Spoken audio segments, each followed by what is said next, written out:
اعوذ باللہ من الشیطان الرجیم بسم اللہ الرحمن الرحیم۔ السلام علیکم ورحمۃ اللہ وبرکاتہ۔ آپ سب بھی ایک دفعہ اعوذ باللہ من الشیطان الرجیم بسم اللہ الرحمن الرحیم پڑھ لیں، کیونکہ آج کا موضوع جو ہے ہمارا وہ جنات اور کالے جادو پہ ہے۔ جنات، جس زمین پہ ہم آباد ہیں اس پر ہم انسانوں کی تاریخ تقریباً 10,000 سال پرانی ہے، یعنی حضرت آدم علیہ السلام سے لے کر آج تک تقریباً 10,000 سال کا عرصہ گزر چکا ہے، جبکہ اس زمین کو بنے ہوئے لاکھوں سال گزر چکے ہیں۔ انسان سے پہلے یہاں جنات آباد تھے۔ جنات نے یہاں پر بہت فساد مچایا، آپس میں جنگیں کرتے تھے، خون بہاتے تھے۔ پھر جب اللہ تعالیٰ نے انسان اس زمین پر اپنے نائب اور خلیفے کے طور پر آباد کیے اور زمین پہ بھیجا، تو جنات کو جنگلوں اور پہاڑوں کی طرف بھگا کر ان کی حکومت ختم کر دی، اور اب زمین پر انسان حکومت کرتے ہیں۔ جنات کی دنیا کو ایک الگ مقام دے دیا۔ وہ رہتے تو اسی زمین پر ہیں، لیکن ان کا سسٹم ہم سے الگ ہے۔ وہ ہماری نظروں سے اوجھل ہے، ہمیں نظر نہیں آتے۔ وہ ہم سے زیادہ طاقتور ہیں اور آبادی بھی ہم سے بہت زیادہ ہے۔ ان کی عمریں بھی ہم سے زیادہ ہیں۔ ہماری عمریں 50، 60، 70 سال ہوتی ہیں، جبکہ جنات کی عمریں 1500 سال اور 2-2,500 سال تک ہوتی ہے۔ اس سب کے باوجود اللہ تعالیٰ نے انسان کو اشرف المخلوقات بنایا۔ انسان اور جنوں دونوں کا مقصد تخلیق ایک ہی ہے، یعنی اللہ کی بندگی۔ جن بھی دنیا میں اللہ کی بندگی کرنے کے پابند ہیں، اور انسان بھی۔ اسی طرح دنیا و آخرت میں عذاب و ثواب، جنت اور جہنم جس طرح انسانوں کے لیے ہے، اسی طرح جنات کے لیے بھی ہے۔ اس میں کوئی شک نہیں کہ جنات کی دنیا بہت خوفناک ہے، اور اسی وجہ سے اللہ تعالیٰ نے ہم سے جنات کو پوشیدہ رکھا ہوا ہے۔ جیسے کہ میں نے عرض کیا، جنات کی آبادی بہت زیادہ ہے۔ جنات گھروں میں بھی رہتے ہیں، پہاڑوں، جنگلوں اور ہمارے ساتھ بھی۔ اب ہم تھوڑی سی بات کریں گے جنات کی اقسام کی۔ نبی صلی اللہ علیہ وسلم نے فرمایا کہ جنوں کی 3 قسمیں ہیں۔ ایک قسم کے پر ہیں اور ہواؤں میں اڑتے پھرتے ہیں، اور ایک قسم سانپ اور کتے ہیں، اور ایک قسم آباد ہونے والے اور کوچ کرنے والے ہیں۔ غول، یہ سب سے خطرناک اور خبیث جن ہے، جو کسی سے مانوس نہیں ہوتا، جنگلات میں رہتا ہے، مختلف شکلیں بدلتا ہے اور رات کے وقت دکھائی دیتا ہے، اور تنہا سفر کرنے والے مسافر کو عموماً دکھائی دیتا ہے۔ جو اسے اپنے جیسا انسان سمجھ بیٹھتا ہے، یہ اس مسافر کو راستے سے بھٹکاتا ہے۔ سلاد، یہ بھی جنگلوں میں رہتا ہے۔ جب کسی انسان کو دیکھتا ہے تو اس کے سامنے ناچنا شروع کر دیتا ہے اور چوہے بلی کا کھیل کھیلتا ہے۔ غدار، یہ مصر کے اطراف اور یمن میں بھی پایا جاتا ہے۔ اسے دیکھتے ہی انسان بے ہوش ہو کر گر جاتا ہے۔ ولہان، یہ ویران سمندری جزیروں میں رہتا ہے۔ اس کی شکل ایسی ہے جیسے انسان شتر مرغ پہ سوار ہو۔ جو انسان جزیروں میں جا پڑتے ہیں انہیں کھا لیتا ہے۔ قرآن پاک میں عفریت کا ذکر بھی ہے۔ عفریت جنات کے قبیلے کا نام ہے۔ اس قبیلے سے تعلق رکھنے والے جنات کو عفریت کہا جاتا ہے۔ نبی پاک صلی اللہ علیہ وسلم نے فرمایا، تم میں سے کوئی بھی ایسا نہیں مگر اس کے ساتھ ایک جنوں میں سے ہم نشیں لگایا گیا ہے، وہ آپ کا ہمزاد کہلاتا ہے۔ ہر آدمی کے ساتھ ایک فرشتہ اور ایک شیطان پیدا ہوتا ہے۔ فرشتہ اس کو خیر کا مشورہ دیتا ہے اور شیطان شر کا۔ اسی کو ہم لوگ ہمزاد کہتے ہیں۔ ہمزاد انسان کے مرنے کے بعد بھی بہت عرصے تک زندہ رہتا ہے، کیونکہ جنات کی عمریں عام طور پر لمبی ہوتی ہیں۔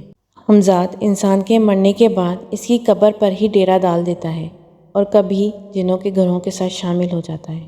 سورہ کاف میں قرین کے لفظ سے انہیں تعبیر کیا گیا ہے اور قیامت کا ایک خوفناک منظر بیان کیا گیا ہے۔ جب انسان کو قبر سے اٹھا کر اللہ کے سامنے پیش کیا جائے گا تو قرین، فرشتے اور قرین شیطان کیا کہے گا؟ ان آیات کا سورہ کاف میں ضرور مطالعہ کریں۔ سوال یہ پیدا ہوتا ہے کہ کیا جنات کو قابو میں کیا جا سکتا ہے؟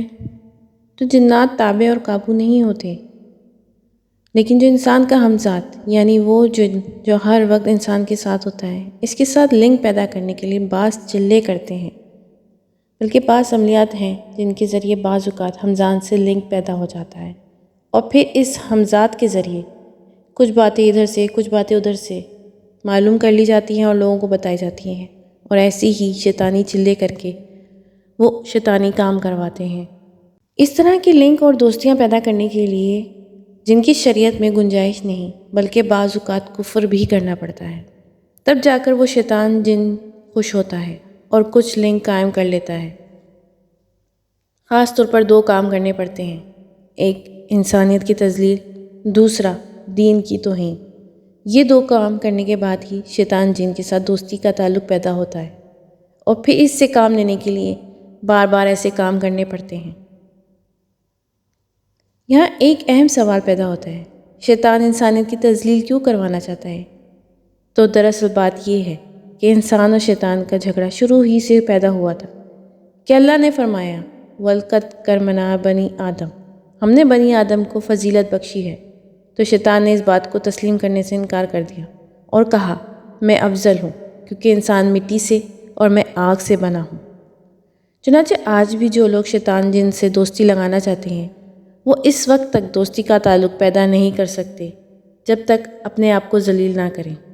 چنانچہ یہ عملیات سیکھنے اور اس میں مہارت پیدا کرنے اور جادوگر بننے کے لیے ناپاک رہنا پڑتا ہے اور گندگی میں رہنا پڑتا ہے۔ سحر وہ عمل ہے جس میں شیطان کا تقرب حاصل کیا جاتا ہے اور اس کی مدد سے کوئی کام لیا جاتا ہے۔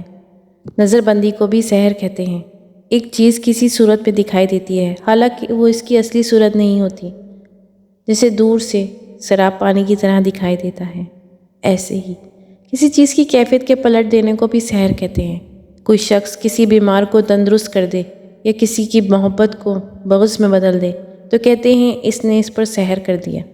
سحر کی حقیقت ہے اور یہ جسم کو تکلیف پہنچانے میں اس کی تاثیر بھی ہے۔ جادو کرنا حرام ہے اور جو شخص جادو کرتا ہے اس سے توبہ طلب کیے بغیر اس کو قتل کر دیا جائے، یہ ہمارے اسلام میں حکم ہے۔ جادو کی تاریخ بہت پرانی ہے۔ جادو بذات خود کوئی چیز نہیں بلکہ جنات شیاطین کی مداخلت کو ہی جادو کہا جاتا ہے۔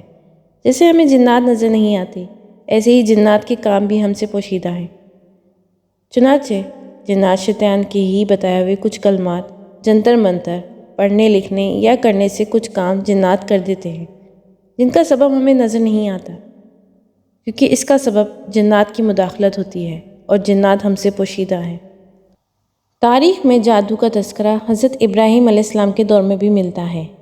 یہ دور حضرت موسیٰ علیہ السلام اور سلیمان علیہ السلام سے سینکڑوں سال پہلے کا دور ہے، اور حیرت انگیز طور پہ حضرت ابراہیم علیہ السلام کا دور جادو کا نہایت ہی اعلیٰ اور ترقی یافتہ دور شمار ہوتا ہے۔ آپ کے معاصر جادوگر نہ صرف اپنے وقت کے بلکہ انسانی تاریخ کے نہایت ہی بلند رتبہ اصحاب فن شمار ہوتے ہیں، اور ظاہر ہے کہ کسی بھی فن کو کمال اور عروج تک پہنچنے کے لیے صدیوں کا سفر درکار ہوتا ہے، اور کئی نسلیں اس فن میں مہارت پیدا کرنے اور بام عروج تک پہنچانے میں کام آ جاتی ہے۔ قبالہ جادو، جسے ہم کالا جادو یا بلیک میجک بھی کہتے ہیں، شیطان کی عبادت کرنے والی خفیہ تنظیم جو کسی مذہب پر یقین نہیں رکھتی سوائے شیطانی غلامی کے، کیونکہ ان کے مطابق ان کے پاس ایک ایسا علم موجود ہے جو دنیا کے کسی اور انسان کے پاس موجود نہیں۔ مزید یہ کہ ان کا تعلق فرعون سے جا ملتا ہے۔ دراصل یہ قبالہ نامی جادو شیطانیت اور سفلیات کے ذریعے دماغ اور اس کی سوچوں کو کنٹرول کرتا ہے۔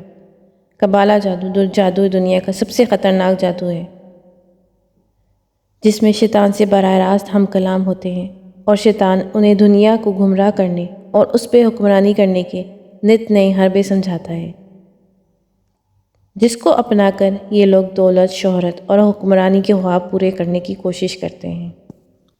جنات، شیاطین اور جادو، یہ سب چیزیں اس دنیا میں موجود ہیں، کہ ان سب چیزوں کا توڑ بھی اللہ تعالیٰ نے ہمیں دے دیا ہے۔ قرآن کریم سے ہر جادو کا توڑ ہے۔ اللہ تعالیٰ فرماتا ہے اور وہ اس جادو کے ذریعے بغیر اللہ کی مرضی کے کسی کو نقصان نہیں پہنچا سکتا۔ قرآن پاک میں ہر جادو، ہر نظر بد کا توڑ ہے۔ آپ اپنے بچوں کو کبھی بھی بچپن سے ہی جنات کا خوف لے کر بڑا ہونے مت دیں۔ اللہ تعالیٰ نے انسانوں کو جو طاقت دی ہے جنات اس کا مقابلہ ہرگز نہیں کر سکتے۔ مثلا ہم بسم اللہ پڑھ کر دروازہ بند کریں تو وہ اندر نہیں داخل ہو سکتے، آیت الکرسی پڑھ کر سوئیں تو وہ ہمارے قریب نہیں آ سکتے اور نہ رات کو ہمیں ڈرا سکتے ہیں۔ بسم اللہ پڑھ کر کھانا کھائیں تو وہ ہماری پلیٹ میں سے کچھ نہیں لے سکتے، لیکن پھر بھی انسانوں میں جنات کا ایک خوف رہتا ہے۔ آپ اپنے ہر کام میں اللہ کا نام لیں اور اللہ کے نام سے ہی شروع کریں تو جنات آپ کا کچھ نہیں بگاڑ سکیں گے۔ اور میری بات پہ یقین رکھیں کہ اگر جنات آپ پہ کبھی قابو پا بھی لیں تو آپ اس کو ہرا سکتے ہیں، کیونکہ انسان کو اللہ تعالیٰ نے اشرف المخلوقات بنایا ہے اور اس کے اندر یہ طاقت رکھی ہے کہ جنات ان سے خوفزدہ ہوتے ہیں۔ اللہ تعالیٰ ہم سب کو اپنی امان میں رکھے اور نظر بد اور جادو جیسی چیزوں سے بچائے۔ آمین ثم آمین۔